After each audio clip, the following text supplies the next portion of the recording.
Good evening and welcome to Zion's Banner.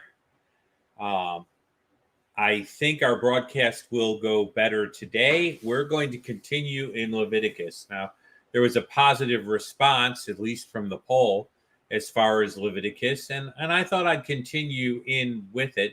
It's a book that doesn't get preached very often, and yet an important book in our Bibles. As I switch over and get ready to share and screen share this evening, so you can see the PowerPoint, um, it's a very difficult book to teach because we are so far removed from many of the things that are part of this book, but yet those things would not be all that strange or unusual to somebody who lived in that type of world in which sacrifices, even to false deities, were a regular part of things. God is distinctive from the other deities that were around Israel and gives them some distinct instructions as to how they are to carry out the sacrifices as part of meeting human needs that come up in relationship to God. In other words, in relationship to God, man has certain needs as a fallen creature in order to enjoy and prosper in that relationship. Actually, man can't prosper without it. And so, in order to be able to relate to God, human beings have certain needs as fallen human beings, and these sacrifices provide for the community as well as the individuals as part of that community to be able to see those needs met. And this law is an instrument of relationship. Now, remember, we talked about how it was given to an already redeemed people. It's a very important thing to note. And so we're going to get started this evening, but I want you to understand the challenge in looking through Leviticus, and that is that in all of these details, these ceremonies will seem very far removed from us. What some individuals will do is try to jump right from the sacrifices to Christ. I think they are pictures of Jesus's work, but how do they relate to us, and how are these things set up? And so I'm going to continue to move through the PowerPoint. There we go. We looked at the burnt offering, which was totally consumed, in which the priests had no part in. And we talked about some of the uses of the burnt offering. What about the grain offering? There were other offerings, but these offerings have different purposes.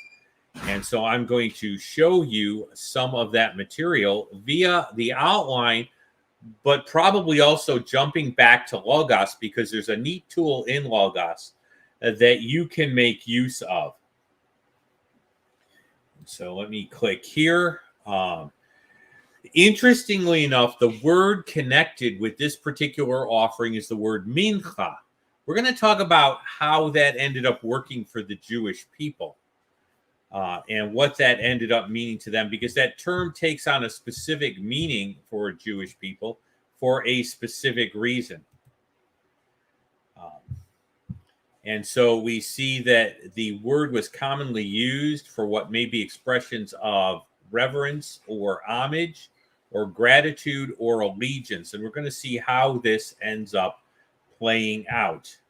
But first of all, what does the word mincha come to mean to Jewish people?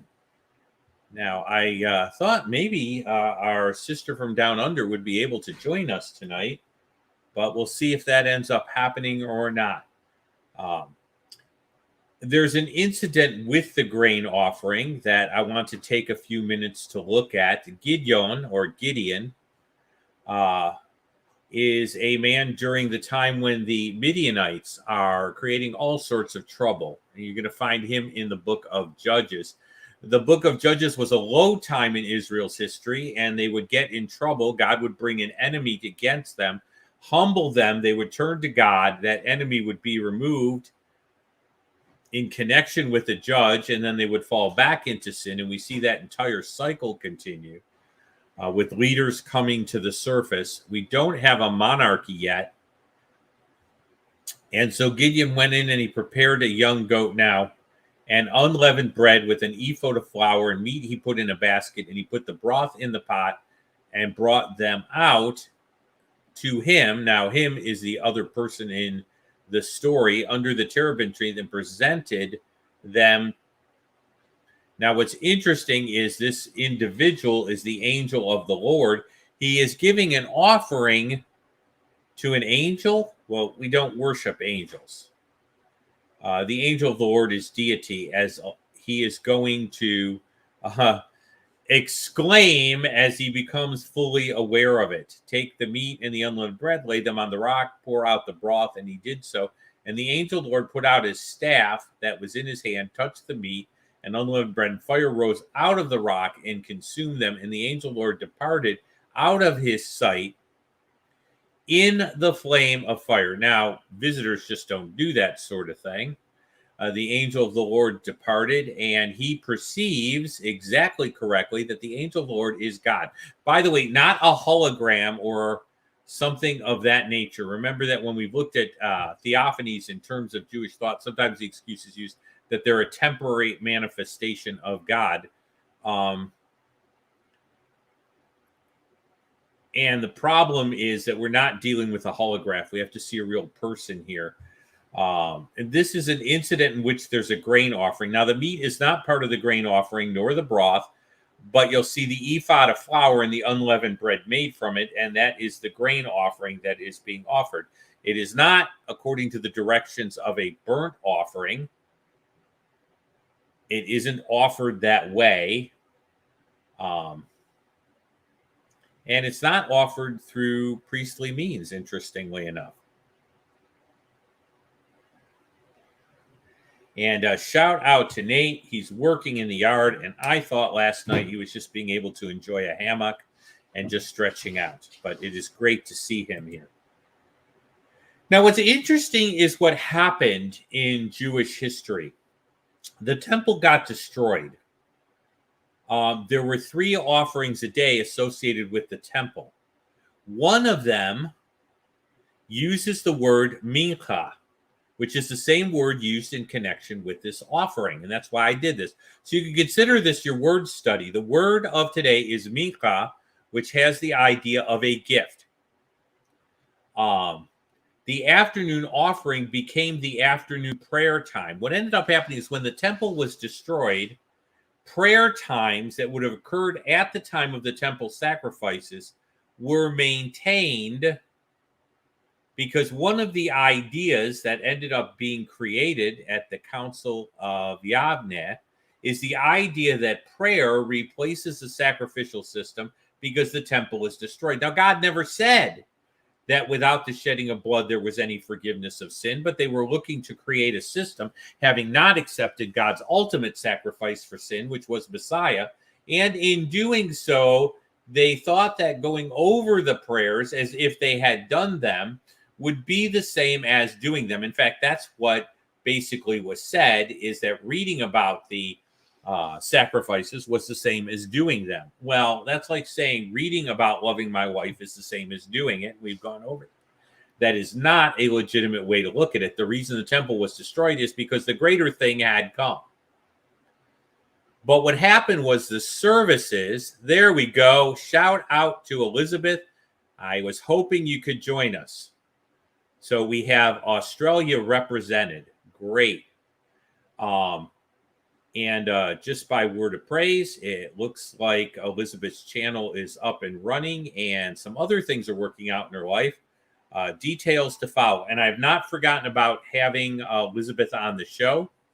I did not get the email done, and with next week being before I leave, it may be near the end of the month. So bear with me.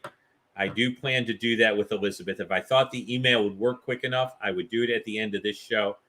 But I don't think the high speed and everything will permit. And plus, I want to test her sound equipment and make her look really good when she comes on. So that's for the future.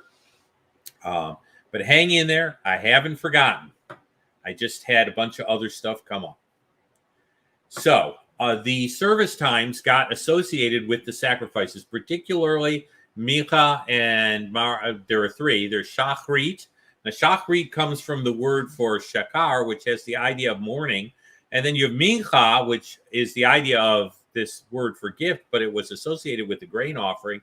And then you have Mariv, which is the evening service. And so that's why Jews pray 3 times a day. They pray 3 times a day because there were 3 temple services in which offerings were given per day. And so the prayer book still has those services. Now, a lot of Jews do not observe those prayer times. I've never been able to work it out. I really would like to work it out so that I'm praying about those times, because I think it would remind me to pray through the day in a really neat way. And so someday I want to work a little more on that idea with spiritual formation, because I think it would be terribly useful. I don't know what my pie chart would look like, but I think it would be really good to do that. Let's look at some of the instructions here. Now, the instructions are extremely lengthy. If anyone offers a grain offering to the Lord, his offering shall be a fine flour. Now, what is fine flour? That would be like really fine grind, and we talk about sifting, that sort of thing. And he shall pour oil on it and put frankincense on it, and he shall bring it to Aaron's sons, the priests, one of whom shall take from it his handful of flour and oil with all the frankincense, and the priest shall burn it as a memorial on the altar, offering made by fire, a sweet aroma. You're going to see that phrase over and over again. When Jewish people tell me that the sacrificial system is no longer needed, God always considered it a sweet aroma. He considered it something that he desired, but we've talked about that before, but it's an important Jewish apologetics point. And what the priest would do is he'd take something from it. We're going to talk more about that word memorial and memorial offering. It is most holy of the offerings to the Lord made by fire. No grain offering which you bring to the Lord shall be made with leaven. Now, that is not a small, tiny thing to keep track of. Leaven is associated with sin, not because leavened is bad. I like chocolate cake. It has to do with the picture that leaven creates. When you put yeast in flour, and my wife, when we were really married, we did not have a lot of money. And so we lived on homemade bread and ramen noodle soup. And she would make homemade bread, and it was pretty cheap to make. It wasn't fancy bread. It wasn't incredible, like gourmet artisan this or that. It was just a basic bread. And she would make that, and she would, of course, add yeast. You add water to the yeast, allow the yeast to get activated. That means that it starts being alive and doing its thing. And she would then add the flour. And what leaven does is it works from the inside out. So when Jesus says things like a little leaven leavens, or the Bible says things like a little leaven leavens the whole lump, the idea is that you take just a little bit of leaven, you activate it, you put it in the dough, and it works from the inside of the dough out. So it doesn't work from the outside surface in. In the same way, sin works from the inside out, and leaven was associated with sin. Okay, you shall not burn leaven nor any honey in the offering of the Lord made by fire. The offering of first fruits, you shall offer them to the Lord, but you shall not burn them on the altar. They shall not be burned on the altar for a sweet aroma.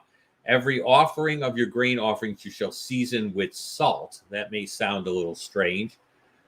Salt was a preservative. That's why if salt loses its saltiness, it is good for nothing but to be trampled underfoot. It has no value anymore because it's lost its effectiveness.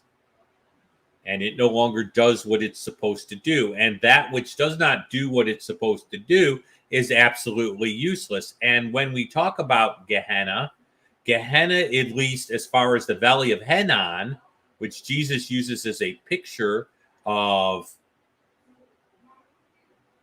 I can't say it any other way, eternal punishment, is a garbage dump where things that were no longer usable ended up. And so that which is useless is just discarded. And so that's kind of the picture that you have there with that particular thing. And salt, if it loses its ability to be used at all, serves no purpose. It then is a useless thing and no longer does that which it was created to do. And so salt was a preservative, and it's called the salt of the covenant. And by the way, Jews who were Orthodox, like my grandfather, who served a challah, and the 2 loaves of challah were considered almost as what they were to picture the offerings, would sometimes sprinkle some salt, dip the challah in the salt for that first piece, and it was to kind of hearken back to this. Remember that Jewish people replay history because that's what God did, and that's where God met them, and that's what God set up. And so, although we can't do these things, we still try to picture them. And so, salt should not be lacking. It continues. If you offer a grain offering of your first fruits, now that's a little different than just a flour sort of thing. You offer a grain offering your first fruit. Green heads of the grain shall be roasted. So they're very fresh. On the fire, the grain beaten from the full heads. You shall pour oil on it and frankincense. You're going to notice frankincense over and over again. It was associated with the offering system.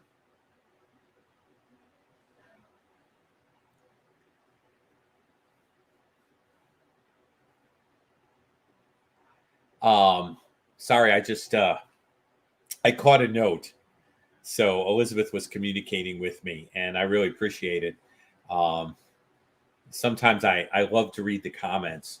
The priest shall burn a memorial portion, part of the grain and part of its oil with its frankincense as incense made by fire to the Lord. So you had the grain offering here. Okay. There's a previous offering was totally used up. This one is not. Now remember that a memorial portion is burned, and so I put the Hebrew word for memorial there. It's from the word zechar, to remember. And so there's that Hebrew word. A portion was burned up. The rest was offered upon the altar. Let's just put it that way.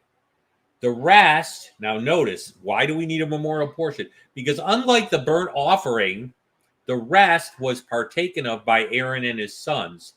It is a most holy offering to the Lord made by fire. And so the rest, now this offering was unusual in the sense that unlike the burnt offering, Aaron and his sons could partake of it. Okay. Now, one of the big objections often given by Jewish people, and I hope Singer doesn't fall back to this because this is old stuff and it's been well answered. When that memorial portion was thrown on the altar, one of the comments would be that God had other types of offerings. They'll go to the census money and to this and say that did not require blood, and so therefore God doesn't really require blood. What's interesting to note, and I brought it up in other programs, is that this flour is mingled with the blood already on the altar. And so while God doesn't say grain makes atonement for sin, blood does. The blood was provided. And I only bring that up because that is so important for you to understand. God is not circumventing the need for blood atonement. But beyond that, the grain offering wasn't necessarily for atonement. As we saw, it had to do with homage and certain other things. Now, in the case of Gideon, it makes perfect sense that Gideon was bringing it in terms of to show homage. The peace offering is different than the grain offering. We're going to spend a little time on that and move forward in the text. There is Leviticus 3:1, Ve'im zevach shalomim. Okay. Now, what you should recognize is the word shalom, which is associated with peace. It's in the male plural here when it's used in terms of a peace offering. So the word for the peace offering is a plural of the word shalom. Now, this gives me the opportunity to talk about shalom. So you're getting 2 Hebrew words for the price of 1. I've discussed shalom before, but we're too quick to consider it simply peace. By the way, in Arabic, salam is the same word in Arabic as shalom. It has the idea of complete or whole. It has the idea of wholeness. Now, that is really important because when I'm wishing someone shalom, I am wishing them wholeness. Now, Paul uses the greeting grace and peace to you in several of his epistles. And if you take shalom as being wholeness, it adds so much color. And remember that Paul was indeed trained under a great rabbi. And so it would not be shocking that his Greek, again, would be colored by Hebrew understandings. The word shalom, when he says grace and peace to you, is something that if I was doing an exegetical study like my friend Glendale does, I would spend some time on those two words, and I would spend some time on the Greek word for grace and peace and the Greek background of that word. And in the case of peace, this is the word we have here, and it has the idea of wholeness. Being right within or whole within and without. That suggests the purpose for the peace offering had to do with maintaining peace or good relations between the worshiper and God. Now, I didn't just come up with that. That is Christopher Wright in his commentary on Leviticus. Now, there are certain purposes to this, but all of these are divided up. Now, in the case of the grain offering, you didn't see the same division because we aren't talking about animals. But those offerings that include animals always start with the cattle. They're the biggest animals. They're the most expensive. From sheep and goats. Note there are no bird directions given for a peace offering in this text. Now I'm going to go and I'm going to show you a tool in Logos Bible. Okay, I'm going to Logos Bible here, and I'm going to go to my tools, and I'm going to make this bigger. Actually, I'm going to make it really big for you because you need to see this tool.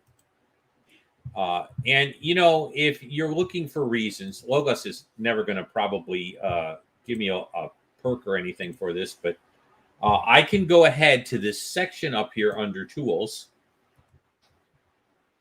And when I type in the beginning of the word sacrifices, look what I get.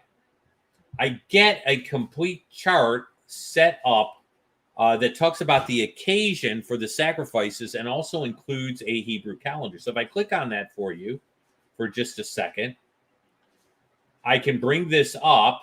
Look at this. And you can see all the uses for the sacrifice and the purpose there. Now, these are burnt offerings, okay? But the purpose connected with those texts are thanksgiving, okay? And there's your drink offering. Now, we haven't discussed that. Your meal offering is your grain offering. And there's that, unleavened bread. There's the concept. There's the meal offering. And I'm going to make this bigger for a few seconds because I really want you to see this. It brings up the links with those offerings. Okay. And now I'm talking about the directions pretty much, but you could click on those links and you could see the links there. The links include Talmudic references here. See, in evening you will eat your unleavened bread. Sukkot mentions it. Shabbat 2:2. Okay, ends up mentioning it. So you even can get Talmudic links on these. Now, the Talmud is not inspired, nor is the oral law, but for historic reasons, it's terribly useful. And so we can see all these. All right, here's a peace offering, sheep and cattle. There are 39 links, and you see it in Exodus 20 through 22, when it says you shall sacrifice your burnt offerings and your peace offerings, your sheep and your cattle. And the idea is that the sheep and cattle there refer to being used in both types of offerings. Now, sometimes your grain offering was a first fruit offering, and so it was required to bring the first fruits to the Lord. But that's a unique tool in Logos Bible software. Let me bring you back to the text here and bring that up. And in my particular version, which is 9, I have it. It may be needed to have a basic package in order to have that. But I want to let you know that it exists. It's a handy tool, but I stuck more to the directions. And Christopher Wright was kind enough to discuss some of the reasons. We're going to look at some text with these. The renewal of a covenant, or of the covenant, God's covenant, included a peace offering, the appointment of a king, the dedication of the temple later on. In fact, in the last case, he points out that a number of animals were used. It was not a matter of impressing God, but providing abundant free meat for the people to celebrate. Oh, that's right, because there was partaking of some of these sacrifices. And so this provided some material that could be celebratorily connected. This is a lot to put on a slide, and I've limited and broken them down. I don't like to break sections of scripture very much. This is just me. I feel that there's a flow to scripture. However, PowerPoint demands that I sometimes do it. In this case, I pushed the limits of PowerPoint in order to keep this text together. Now, Moses with the elders of Israel commanded the people, saying, keep all the commandments which I've commanded you this day. Look, it's in Deuteronomy, the last book in which the law is being reiterated through a series of sermons that Moses is giving. Okay. It shall be on this day when you cross over the Jordan, the Lord your God is giving to the land. Sorry. The Lord your God is giving you. You shall set up for yourself large stones and whitewash them with lime. And you shall write. Now, the whitewashing with lime allowed the writing on the stones to be highly visible, i.e., calcium carbonate, which is white and would reflect the light, and then you could write on it. The words of the law when you cross over, that you may enter the land your Lord your God is giving you, a land flowing with milk and honey. And what was pointed out to me in Israel is honey is probably not bees' honey, but rather date honey. And I actually got that through customs and brought it back home. I don't know that I was impressed by it, but dates are plentiful out here, so I could try it again someday. Just as the Lord God of your fathers promised you, therefore it shall be when you crossed over the Jordan, that on Mount Ebal, probably Ebal, but transliterated Ebal, you shall set up these stones I command you today, and you shall whitewash them with lime. You shall build an altar to the Lord, an altar of stones. This is not the tabernacle per se, or the temple, obviously. You shall not use an iron tool on them. Now, that was said earlier. No iron tool was allowed to be used on these stones. You shall build with whole stones the altar of the Lord your God, and you shall offer burnt offerings, and you shall offer peace offerings, and you shall eat there and rejoice before the Lord. So peace offering was associated with the renewal of the covenant, just as they were getting ready to go into the land. God renewing his covenant and his agreement with them, and that included peace offerings. Notice, you shall eat there and you shall rejoice before the Lord. So this was a communion, but not what we call Christian communion. But I want you to understand that the idea of a ceremonial meal, where people had a ceremonial meal in covenant with God, is not a new idea. The Passover served that way. This served that way. When we are taking communion, we are technically doing it in the presence of the Lord, and it is a covenant reminder, and it's a new covenant that's in view. Remember that Jesus took the bread and cup that night and said, this is the new covenant. And when we take the bread and cup, it is a memorial of that cup, which represents the inauguration of the new covenant, the covenant that we are under. Ooh, that's kind of neat to think about the next time you take communion. This is just a blow up of the same thing. Notice that it's in Deuteronomy 27, which is near the end of Deuteronomy. The covenant is being renewed before they are to enter the land. How about the coronation of a king? Well, let's go back to 1 Samuel 11:15. Now, this is Saul being coronated. So this is a coronation of Israel's first king. And they went to Gilgal, and there they made Saul king before the Lord in Gilgal. There they made sacrifices of peace offering before the Lord, and there Solomon is and all the men of Israel rejoiced greatly. So, in terms of the coronation of a king, now remember that the peace offering is connected to, um, again, a solid, uh, good relations between God and man. It's a joint, it's like a fellowship meal in a sense. Now, Samuel just asked a great question, and it's so in line with what we're doing. Could meals from the sacrifices also be thought of as supping with God? I think you probably could do that. I don't see that as being a far-fetched thing at all. The dedication of the temple included this on a very large scale. Solomon offered sacrifices of peace offerings, which he offered to the Lord. Now, look at the size of this meal: 22,000 bulls, 120,000 sheep. And so the king and the children of Israel dedicated the house of the Lord. And on that same day, the king consecrated, the middle of the court in front of the house of the Lord. And he offered burnt offerings and grain offerings and the fat of peace offerings, because the bronze altar that was before the Lord was too small to receive the burnt offerings and the grain offerings and the fat of the peace offerings. So this is connected with the dedication of the temple. Now, the inauguration of the priests will wait until later, and we'll see what offerings are connected with that. But I want you to see the actual text, which includes the dedication of the temple. In fact, this thing went on. This was like a giant block party with God.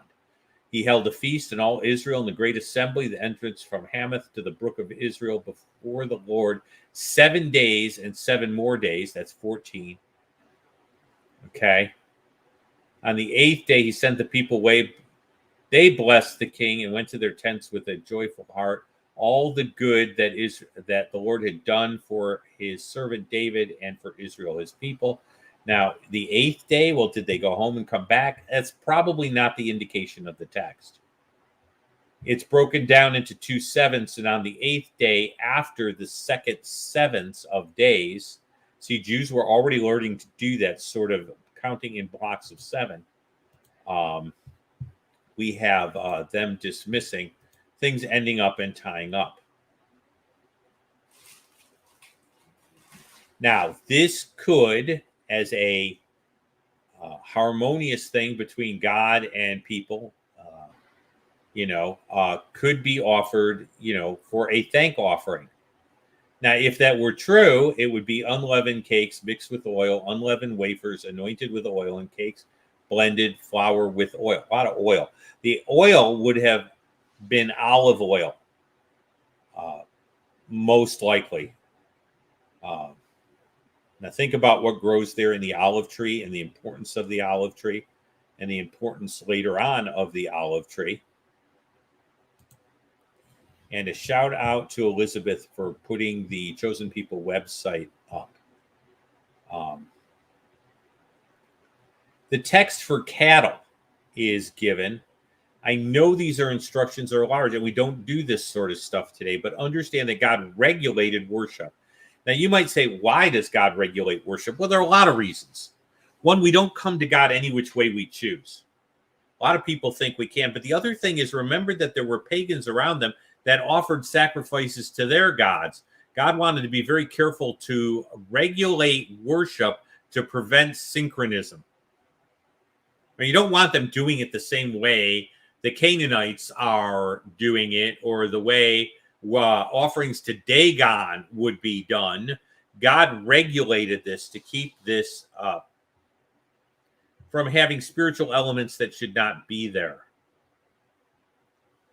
You kill it at the door of the tent of meeting. Again, you have the identification with the animal. Even in the case of a peace offering, you identify with the thing that is going to give its life. Now, in the case of the burnt offering, or actually sin offering, it should have been me, but you're identifying just as the animal in order to picture proper relationship between God and man, harmonious relationship, dies, I am identifying with that animal that does that. The fat which covers the entrails, and I know if you haven't had dinner, you either feel like eating a steak or you're revolted. Either way, the entrails and fat that's on the entrails, the two kidneys, the fat that is on the two kidneys, the fatty lobe attached to the kidneys, the liver from above the kidneys are all removed. They get burnt upon the burnt sacrifice, which is on the wood that's on fire, an offering made by fire. So there's some particulars that are set up for this, but you see some things that are the same. This is a peace offering, though, and it doesn't have to be totally used up.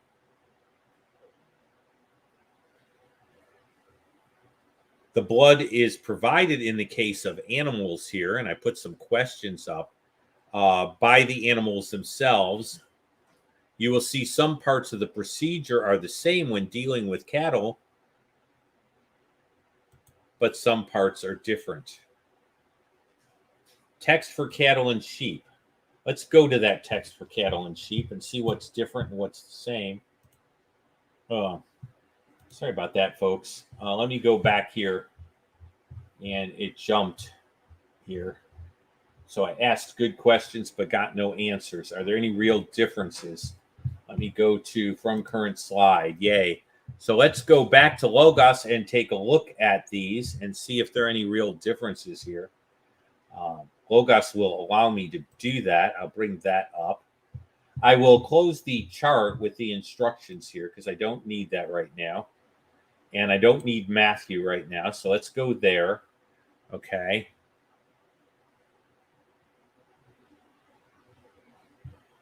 And what I want to do is get back to the animals section here. 6 through. Okay.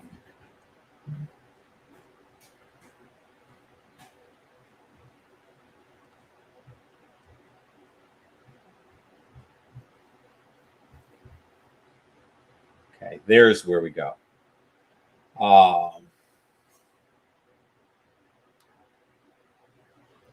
And we saw most of this.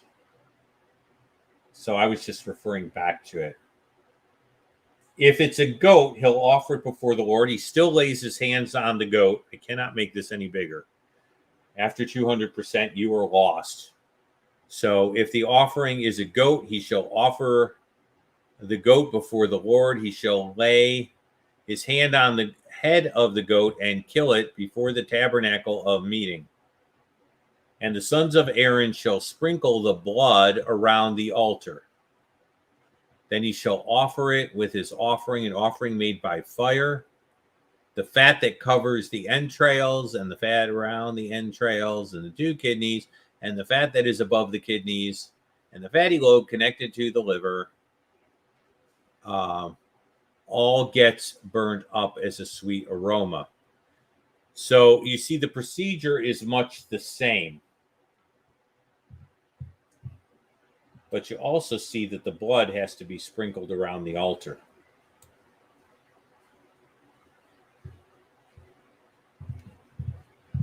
And so some of these, the procedure is not that difficult. I mean, is very similar, which would allow them to remember it.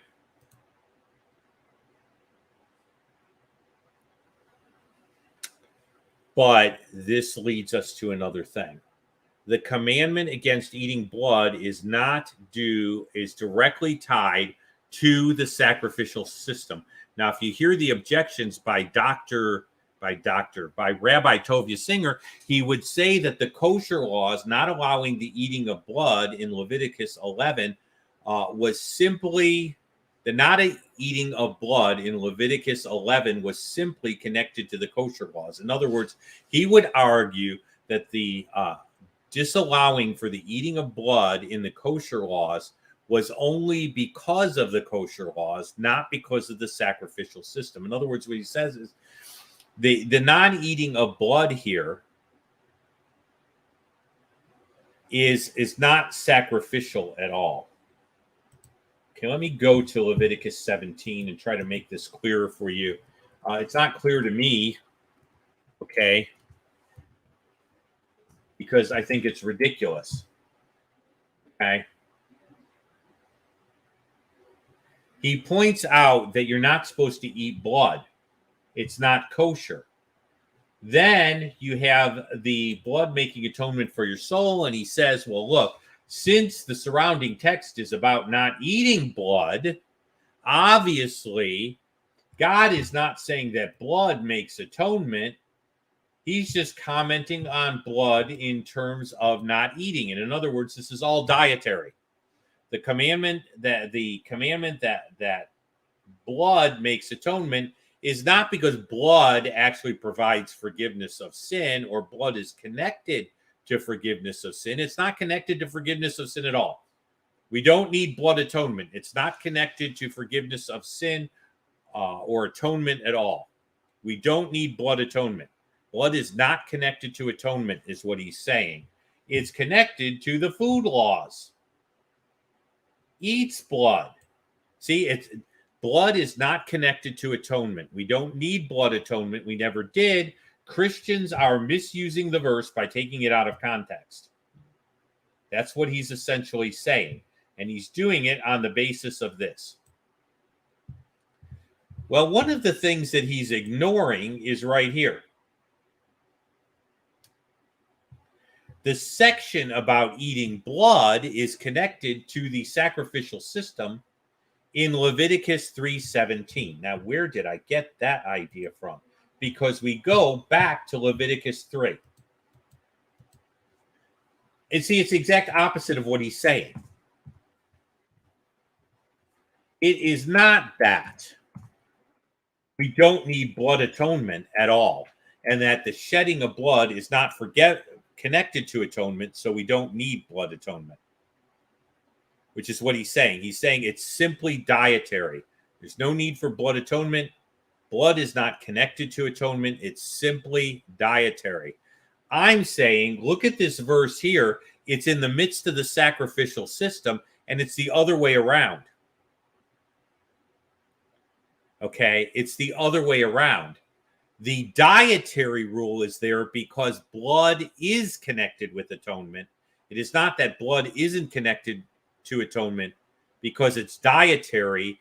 It's dietary because it's connected to atonement. It's the other way around. He's got it exactly flipped. Okay. He's saying it doesn't relate to atonement because it's dietary. I'm saying it's dietary because it directly relates to atonement. How do I know that? Because of this section here.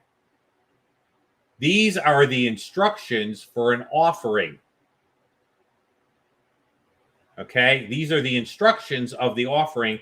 And look, right after the instructions for the offering, guess what you have? The rule against eating blood.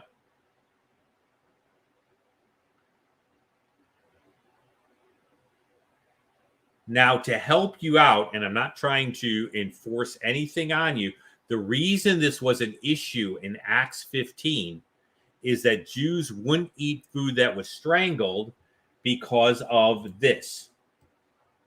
And the reason God gave that is because it was connected to blood atonement and reminded them that it is the blood which pictures life that makes atonement for the sin. In other words, there had to be a vicarious atonement. Your sin had to be paid for, and that payment had to be a life. And so Jews were terribly sensitive to this. So their pagan neighbors were eating extra raw roast beef with the blood still in it, and they were horrified. We don't do that. And so this was a big issue in Acts 15, and you will see that the disciples came up with a situation by which certain things still were not good for the church to do. And so Rabbi Singer has it dead wrong. It's the exact opposite. Blood is reserved for God. The reason you couldn't eat it is that the blood, which represented life, was reserved for God, because life is reserved for God. He is the one that has control over this. When you trace this back and you think about certain ethical issues, Like, why is suicide wrong? Because life does not belong to man, it belongs to God. God is the author and the authority over all life, the sovereign over all life. And life is not allowed to be used. And life was given, blood was given because it represented life. And a life was owing, and a life had to be given for forgiveness of sin. Now, we know that ultimately is fulfilled in Jesus the Messiah, who has offered his life. And by the way, offered his life, and we say Jesus shed his blood for our sin. And so Singer's attempts to get rid of blood atonement are really silly and not very realistic. Well, I'm not going to go into the next offering tonight. So what I am going to do is remove the black screen here, which you do not need. There you are. And there I am. I am back with you. Almost feel like the Muppets. We're back. And so this was looking at these two basic offerings in terms of the peace offering and the grain offering. The grain offering is bloodless, but that does not mean blood is not needed. The dietary restriction against eating blood is tied back to atonement, so it does not prove that it's not about atonement and we don't need blood atonement. It's the exact opposite way around. Blood was reserved for God because he is its author, and also it represents life, and life must be given because the wages of sin is death. And so that's where we are at tonight. Few comments. Elizabeth said she had a Christian book about blood. There was a wonderful book done. It was a long time ago. It's called In His Image. It was done by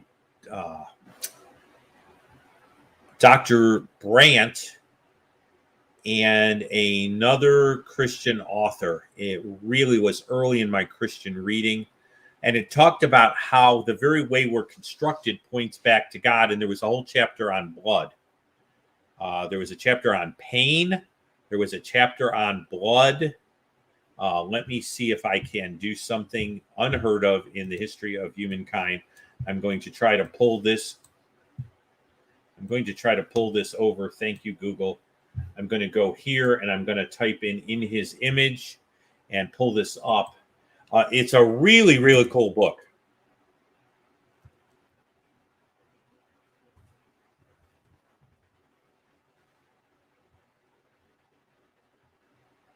And I'm going to go here and see if it pulls it up. Now, Google always does weird things.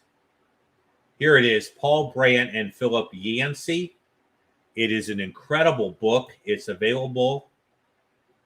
It's discussion of pain and the fact that God feels the pain of his creation and discussing the value of pain. And that was just incredible. It really doesn't just open your eyes to the miracle of the body. It opens your eyes to other things. It's kind of interesting, too, from the standpoint of he talks about the brain doesn't feel pain directly.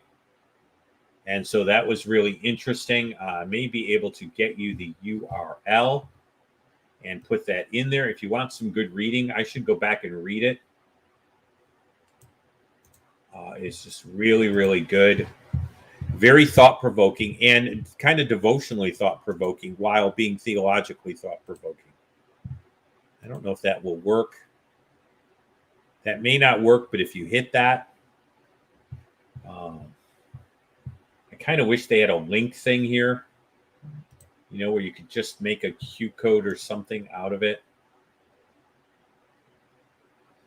or something, but they don't necessarily make that easy. So that book is really good. Something to think about reading over the holidays. Devotional, insightful, really worthwhile. And you have the title there also, so you should be able to find that on Amazon. So that's just a little side note. One of the things it points out is that blood is also for cleansing. In fact, he says that he used to kind of be grossed out by Christians thinking about connecting blood. And then he points out that blood cleanses. And by the way, Dr. Brandt there was a physician. He was a missionary doctor. And so it's kind of an interesting collaboration as a book.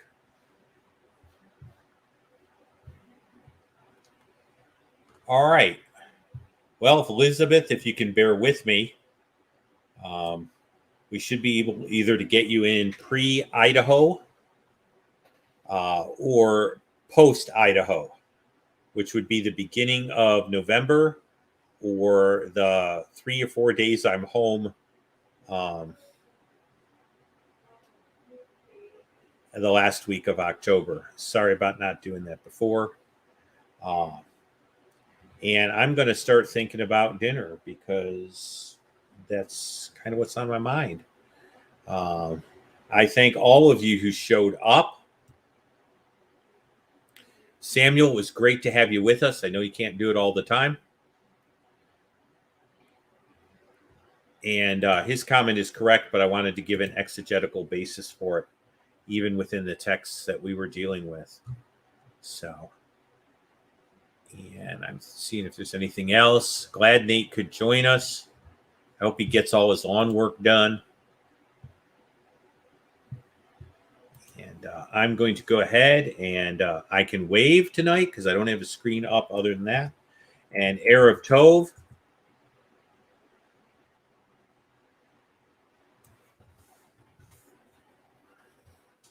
And we'll go ahead and I will give a wide wave and see you in the near future. Next week, we may have a non-broadcasting week, dependingly, because I really am been asked to work at an evangelical table at the Arizona Fair, and then I have to pack Thursday night because we leave early on Friday. I'll also be paying attention to posting. I have very little internet in Vermont, so I may try taping a show and using the new feature on StreamYard to put it up. But I'm really pressed. I'm out in the woods, and the trees just don't do good for internet. So we may have some layovers where there are no programs for a little while. Pay attention. I'm going to see what I can do to be with you. How's that for a rhyme? Good night. Take care. God bless.